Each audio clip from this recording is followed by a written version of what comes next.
चलो आज हम देखते हैं इतिहास पार्ट 6 सल्तनत कालीन संस्कृति। पहला प्रश्न कर रहा है निम्नलिखित प्रश्नों के उत्तर दीजिए। सल्तनत काल के फारसी तथा हिंदी के कवियों और लेखकों के नाम लिखिए। उत्तर है अल-बरूनी, फिरदौसी तथा अमीर खुसरो ये फारसी कवि थे तथा नरपति नाल, गोरखनाथ कबीर तथा मलिक मोहम्मद जैसी हिंदी के कवि एवं लेखक थे। अमीर खुसरो फारसी और हिंदी दोनों के विद्वान थे। अगला क्वेश्चन, सल्तनत काल में बनी प्रमुख इमारतों की विशेषता लिखिए। सल्तनत काल में बनी प्रमुख इमारतें निम्नलिखित हैं। मेहराब, गुंबद और मीनारें जो इन सभी इमारतों में देखी जा सकती हैं। किताब में बना हुआ है, आप देख सकते हैं। कुछ इमारतों में कुरान की आयतें भी लिखी गईं।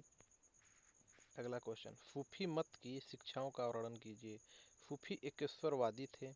वे संगीत को पूजा पद्धति के रूप में प्रमुख स्थान देते थे। उन्होंने सामाजिक सौहार्द एवं हिंदू मुस्लिम एकता की पृष्ठभूमि तैयार की।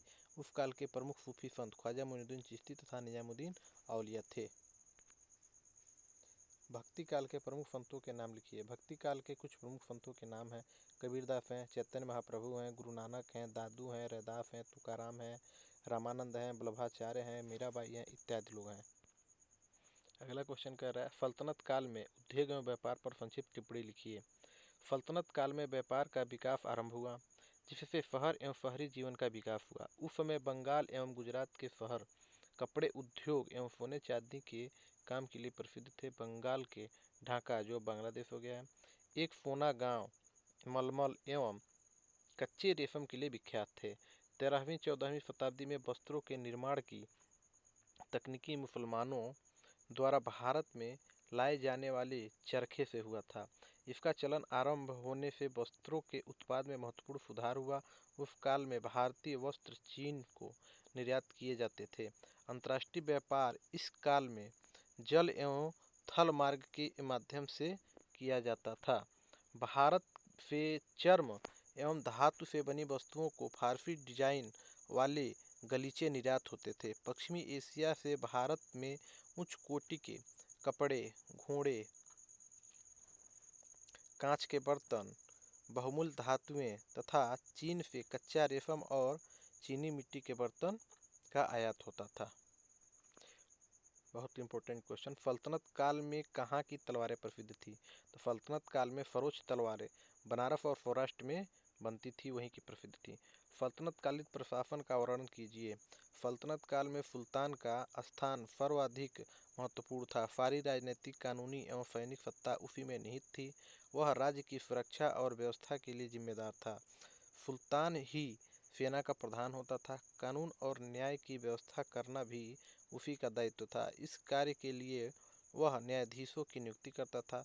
उसके किसी भी पदाधिकारी के अन्याय के खिलाफ उससे सीधे अपील की जा सकती थी। न्याय करना शासक का महत्वपूर्ण दायित्व था। देखो अगला क्वेश्चन देखते हैं, संत एवं समाज सुधारकों ने भक्ति आंदोलन क्यों चलाया? उत्तर होगा तुर्क और अफगान जो अपने साथ धार्मिक विचार और संस्कृति लाए, उसका भारतीय समाज एवं विचारधारा पर प्रभाव पड़ा। जाति प्रथा की कठोरता, ऊंच नीच का भेदभाव तथा बाहरी आडंबर के कारण भारतीय समाज में कुछ दोष आ गए। अतः सामाजिक कुरीतियों को दूर करने और समाज को सुसंगठित करने के लिए कुछ समाज सुधारकों ने जनता में परस्पर प्रेम तथा सद्भाव को बढ़ाने का प्रयास किया, जिन्होंने धार्मिक कर्मकांडों की अपेक्षा भक्ति भाव से ईश्वर की उपासना करने को श्रेष्ठ बताया। इसी प्रकार धार्मिक सहिष्णुता की भावना को बल मिला।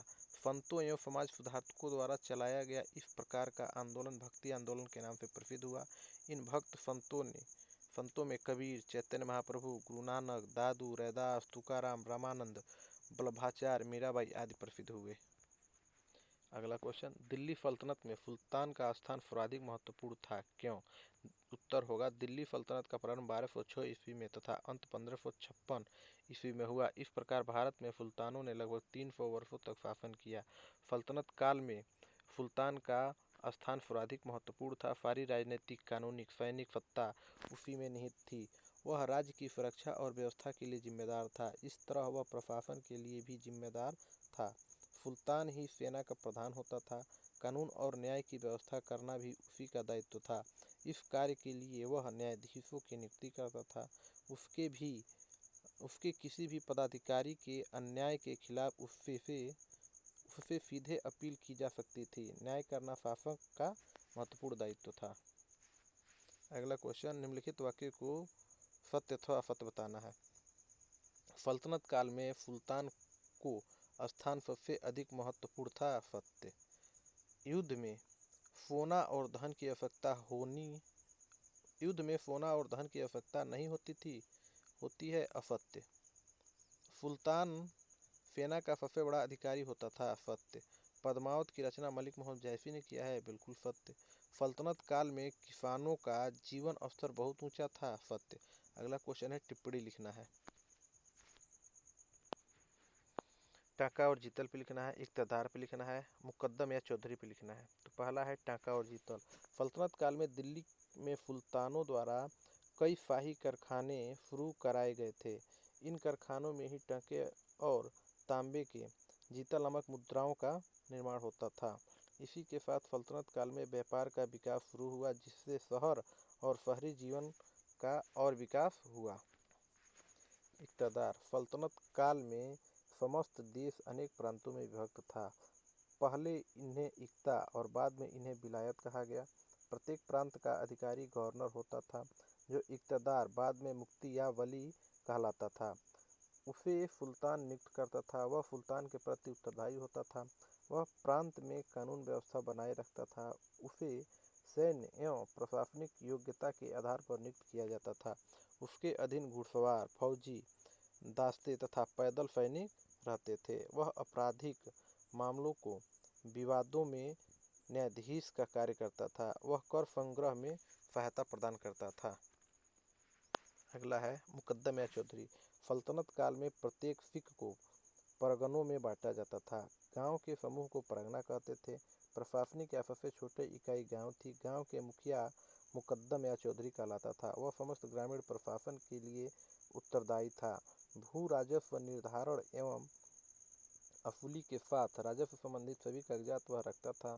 गांव की सुरक्षा का कार्य गांव के चौकीदार का होता था। गांव के ये 3 अधिकारी वंशानुगत होते थे। इन्हें वसूले गए भू राजस्व का एक भाग प्राप्त होता था। गांव का प्रशासन ग्राम पंचायतों के माध्यम से होता था। इसलिए मध्यकालीन भारत में ग्रामीण स्तर पर प्राचीन परंपराएं यथावत रही। अगला क्वेश्चन है, सही जोड़ा बनाएं। ये बिल्कुल सामने सामने लिखा गया है। मच्छिंद्र जो थे चिकित्सक थे। जोग शल्य चिकित्सक थे। बरनी प्रसिद्ध विद्वान थे। ख्वाजा मोइनुद्दीन चिश्ती सूफी संत थे। धन्यवाद बेटा।